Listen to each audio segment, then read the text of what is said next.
Hi, IPL 17th edition రేపు double header match number 3 మన SRH మొట్టమొదటి మ్యాచ్ టూరింగ్ ఆడబోతోంది. కలకత్తా ఈడెన్ గార్డెన్స్లో కోల్కతా నైట్ రైడర్స్ని ఫేస్ చేయబోతోంది.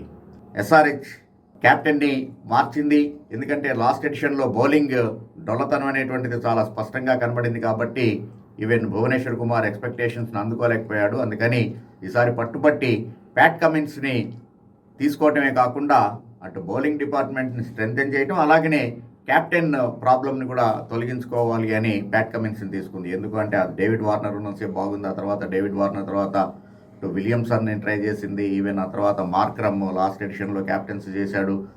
సో సరైనటువంటి రిజల్ట్ రాలేదు. కాబట్టి ఈసారి ప్యాట్ కమిన్స్ మీద ఎక్కువ పెట్టుబడి పెట్టింది. సో ఎలా కమిన్స్ లీడ్ చేస్తాడు, నో డౌట్ ఆస్ట్రేలియాకి is a proven winning captain. So అందుకని కమిన్స్ అండతోటి ఈసారి ఎస్ఆర్హెచ్ మరొకసారి కప్పుని గెలవాలి అని చెప్పేసి తన యొక్క మొదటి అడుగు వేయబోతోంది.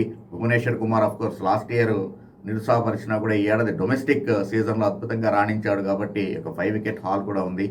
సో అందుకని భువి అండ్ ప్యాట్ కమిన్స్ కనుక చెలరేగేట్లయితే ప్రత్యర్థిని తక్కువ స్కోర్కి కట్టడి చేసేటువంటి అవకాశం ఉంది. అలాగనే ఈవెన్ కేకేఆర్ విషయంలో కనుక చూసినట్లయితే శ్రేయాస్ అయ్యర్కి కీలకమైనటువంటి సిరీస్ అవుతుంది ఇది. ఎందుకంటే ఇండియన్ టీంలో కూడా అటు ఆన్ అండ్ ఆఫ్గా ఉన్నాడు. బెంచ్ స్ట్రెంత్ ఆల్రెడీ వచ్చినటువంటి వాళ్ళు వచ్చినట్టుగా సర్ఫరాజ్ ఖాన్ లాంటి వాళ్ళు ప్రూవ్ చేసుకుంటూ ఉన్నారు. కాబట్టి మిడిల్ ఆర్డర్లో చోటు దొరకాలి అంటే శ్రేయాస్ అయ్యర్కి ఇది చాలా ఇంపార్టెంట్ మ్యాచ్ అవుతుంది. ఈవెన్ అలాగనే ఆండ్రూ రసెల్ లాంటి వాళ్ళు మెరుపులు మెరిపించాల్సినటువంటి అవసరం ఉంది. వరుణ్ చక్రవర్తి తన రిథమ్ని అందుకోవాల్సినటువంటి అవసరం ఉంది. సునీల్ నరేన్ లాస్ట్ ఇయర్ అంతగా అట్రాక్ట్ చేయలేకపోయాడు. సో ఈసారి సునీల్ నరేన్ నుంచి కూడా ఎక్కువ ఆశల్ని పెట్టుకుని కేకేఆర్.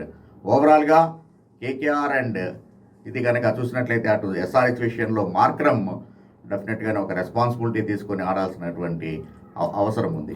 అలాగనే అబ్దుల్ సమద్ లాంటి వాళ్ళు లాస్ట్ ఇయర్ నిరాశపరిచారు. ఈసారి అభిషేక్ శర్మ అండ్ అబ్దుల్ సమద్ నుంచి కూడా ఒక మంచి పెర్ఫార్మెన్స్ని ఎస్ఆర్హెచ్ అభిమానులు ఎదురు చూస్తూ ఉంటారు. సో ఇదే కనుక జరిగేట్లయితే రెండు టీములు ఒక మంచి క్రికెట్ వినోదాన్ని అందించేటువంటి అవకాశం ఉంది.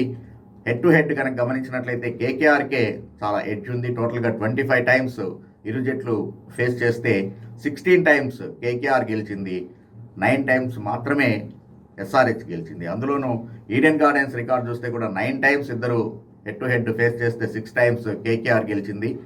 అలాగనే ఓన్లీ 3 టైమ్సే ఎస్ఆర్హెచ్ గెలిచింది. కానీ ఈడెన్ గార్డెన్స్ ఆ సీ కండిషన్స్ అవి నైట్ మ్యాచ్ డెఫినెట్గానే ఆ బ్రీజ్ అండ్ డ్యూ ఫ్యాక్టర్ ఉంటుంది. కాబట్టి భువి అండ్ ప్యాట్ కమిన్స్ని ఎదుర్కొని ప్రత్యర్థి పరుగులు చేయడం కొంచెం కష్టం. కాబట్టి ఈసారి ఫార్చ్యూన్స్ మారుతాయి అని చెప్పేసి ఎక్స్పెక్ట్ చేయొచ్చు. ఎస్ఆర్హెచ్కి ఎడ్జ్ ఉందని చెప్పుకోవచ్చు. Thank you.